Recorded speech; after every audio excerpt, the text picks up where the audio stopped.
ঢাকার তলবে পররাষ্ট্র মন্ত্রণালয়ে হাজির ভারতীয় হাই কমিশনার। সীমান্তে বেড়া নির্মাণে উল্টো চাইলেন সহযোগিতা।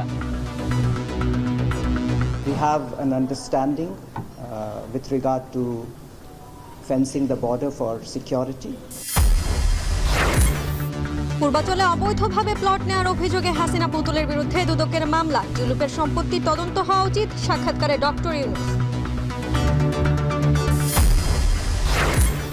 এবছরে জাতীয় নির্বাচন চায় বিএনপি। ইইউ রাষ্ট্রদূতের সঙ্গে বৈঠক। লন্ডনে হাসপাতাল থেকেই দেশের খোঁজ রাখছেন খালেদা জিয়া।